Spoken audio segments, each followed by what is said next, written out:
तो छात्रों, हमने स्वर और व्यंजन से संबंधित त्रुटियां जो वाक्य में पाई जाती हैं, पदक्रम से संबंधित त्रुटियां जो वाक्य में पाई जाती हैं, इसको जाना। अब हम जानेंगे लिंग संबंधी अशुद्धियां। लिंग तो आप जानते हैं, लिंग, स्त्रीलिंग, पुल्लिंग। तो हम लिंग संबंधी अशुद्धियों को जानेंगे जो वाक्य में होती हैं और जिसके कारण वाक्य अशुद्ध हो जाता है, गलत हो जाता है, तो उसे हमें शुद्ध करना होता है। जैसे मैं उदाहरण दे रहा हूं, आप ध्यान दीजिए। हमारी शिक्षिका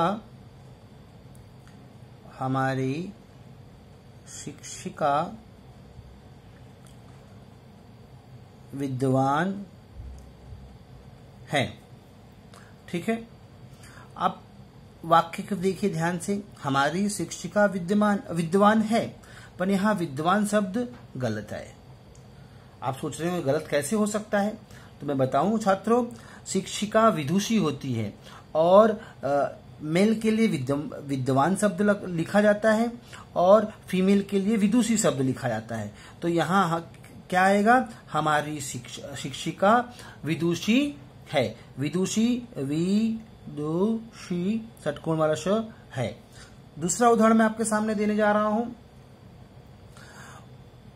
उसके कोई संतान न था।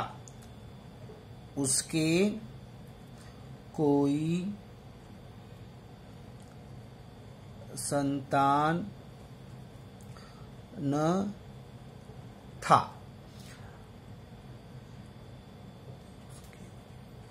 तो यहां आएगा उसके कोई संतान न थी। था की जगह क्या आएगा? थी। तो आपको ये देखना है, क्योंकि ये स्त्रीलिंग शब्द है, तो स्त्रीलिंग शब्द के लिए थी आएगा। इसी प्रकार हम आगे बढ़ेंगे। रानी लक्ष्मीबाई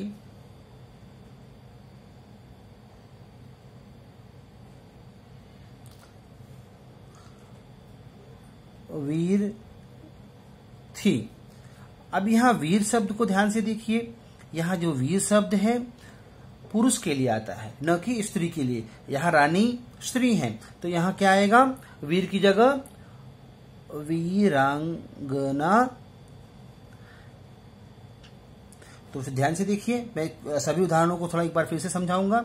हमारी शिक्षिका विद्वान है। विद्वान शब्द पुरुषों के लिए आता है, न कि स्त्रियों के लिए। तो यहाँ विद्वान की जगह क्या आएगा? विदुषी। उसी प्रकार उसके कोई संतान न था।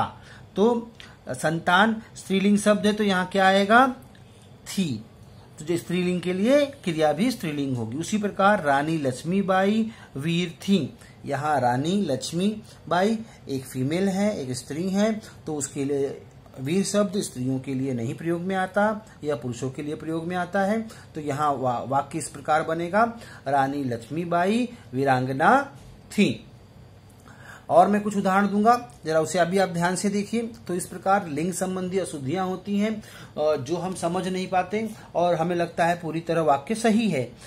तो जब बोर्ड के एग्जाम में इन्हीं अशुद्धियों को दूर करने के लिए कहा जाता है और एक अंक के लिए पूछा भी जाता है। इसके एक मार्क्स भी आपको मिलते हैं।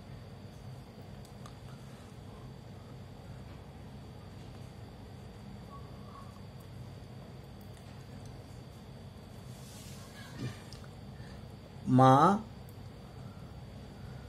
बाजार जा रहा है। तो यहां पूरी तरह तो आपको आसानी समझा, रहा की जगह क्या आएगा? रही है। तो इस प्रकार लिंग संबंधी भी अशुद्धियां पाई जाती है। तो आपको मैंने 3 प्रकार से बताया। स्वर 3 प्रकार से अशुद्धियों को मैंने बताने की कोशिश की। स्वर से संबंधित अशुद्धियां, पदक्रम से संबंधित अशुद्धियां और लिंग से संबंधित अशुद्धियां। अब हम थोड़ा वचन से संबंधित अशुद्धियों को भी जानेंगे। तो इस प्रकार से ये सारी अशुद्धियां होकर वाक्य को गलत बना देती हैं, अशुद्ध बना देती हैं। चाहे वह पद से संबंधित हो, चाहे लिंग से संबंधित हो, चाहे वचन से संबंधित हो। इस प्रकार से छोटी छोटी अशुद्धियां वाक्य को अशुद्ध कर देती हैं और उसे ही हमें ठीक करना होता है। अभी वचन से संबंधित मैं कुछ अशुद्धियों के बारे में बताऊंगा। आज मेरा चाचा आया है। आज मेरा चाचा आया है। अब बताइए, चाचा हमसे बड़े होते हैं, तो जब अपने से बड़ों के लिए हम एक वचन की जगह बहुवचन की क्रिया का प्रयोग करते हैं। तो आज मेरा चाचा आया है, तो उसके स्थान पे क्या हो जाएगा? आज, हाँ, आज मेरे चाचा आए हैं। तो यहाँ मैं लिख के वाक्य बताऊंगा, क्योंकि यहाँ कुछ चीजें हैं जो जरूरी है जानना। आज मेरे चाचा आए हैं। अब देखिए, आप सोचेंगे कि सर ने तो थोड़ा सा ही मेरा का मेरे कर दिया। नहीं, इसमें और चीजें भी हैं। देखिए, मेरा का मेरे हो गया, सर्वनाम बहुवचन हो गया। इसके अलावा यह लिखा है और यहाँ है हैं, तो ये बहुवचन मतलब एक से ज्यादा के लिए या फिर अपने से बड़ों के लिए है की जगह है आता है। तो इस प्रकार चाचा बड़े हैं तो उनके लिए बहुवचन क्रिया का प्रयोग होगा, बहुवचन सर्वनाम का प्रयोग होगा। तो हमें इन सारी बातों का ध्यान रखना है। तो वचन संबंधी भी अशुद्धियां पाई जाती हैं। अब मैं दूसरा उदाहरण दूंगा। आपको कितना आम लेना है? आपको कितना आम लेना है? तो आपको कितना आम लेना है, कितना की यहां सर्वनाम गलत है। कितना की जगह क्या होगा? कितने आम लेना का क्या होगा? लेने। और है का क्या होगा? है। तो इस प्रकार यहां क्रिया है की जगह है आएगा, जिसमें बिंदु लगा होगा। एक मिनट, हाँ। और लेना की जगह लेने होगा, कितना की जगह कितने होगा। तो इस प्रकार वचन संबंधी भी अशुद्धियां हो पाई जाती हैं, जो कि वाक्य को अशुद्ध कर देती है। मैं कुछ और उदाहरण दूंगा, जिसे आप सुनेंगे। रोगी का प्राण निकल गया। मैं इसको यहां लिखने की कोशिश कर रहा हूं। रोगी का प्राण निकल गया। अब ध्यान से देखिए, रोगी का प्राण निकल गया। देखिए बच्चे, रोगी तो कोई एक व्यक्ति होगा, पर प्राण यह शब्द एक वचन नहीं है, बहुवचन है। जब शब्द बहुवचन होगा तो क्रिया क्या होगी? बहुवचन। तो रोगी के प्राण निकल, रोगी के प्राण निकल गए। तो आप ध्यान दीजिए, क्रिया क्या हो? गया का क्या होगा? गए हो गए। प्राण जैसा का तैसा ही है, पर प्राण बहुवचन होने की वजह से यहाँ किया गया। तो आपने देखा कि वचन संबंधी अशुद्धियां होती है। तो बच्चों, अब तक मैंने आपको स्वर से संबंधित अशुद्धियां, पदक्रम से संबंधित अशुद्धियां और लिंग से संबंधित अशुद्धियां और वचन से संबंधित अशुद्धियों के विषय में बताया।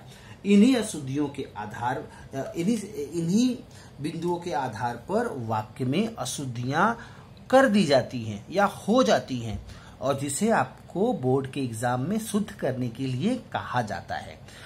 इसके अलावा और भी कुछ अशुद्धियां हैं जो हम अगले पीरियड में देखेंगे, जैसे कि सही शब्दों का ज्ञान होना, गलत शब्द का प्रयोग हो जाना, या फिर शब्दों का बार बार आना, पुनरावृत्ति होना, बार बार पुनरावर्ण होना, एक ही शब्द का कई बार वाक्य में प्रयोग होना, गलत मुहावरों का प्रयोग होना। इसके अलावा सर्वनाम का अनुचित प्रयोग होना, या सही शब्द की जगह उससे ही मिलता जुलता शब्द प्रयोग आना। जैसे कर का अर्थ होता है हाथ, और कर का मतलब होता है करना। तो ऐसे शब्दों की भी कुछ अशुद्धियां पाई जाती हैं, जिसे हम अगली कक्षा में, अगले पीरियड में जानेंगे और समझेंगे। मुझे उम्मीद है कि अशुद्धि शोधन के में जो अशुद्धियां पाई जाती हैं, वाक्य में जो अशुद्धियां पाई जाती हैं, उनके 4 बिंदुओं को हमने जाना और आपने भली भांति समझा होगा, जैसे स्वर, पदक्रम, लिंग और वचन। धन्यवाद, आभार, थैंक यू।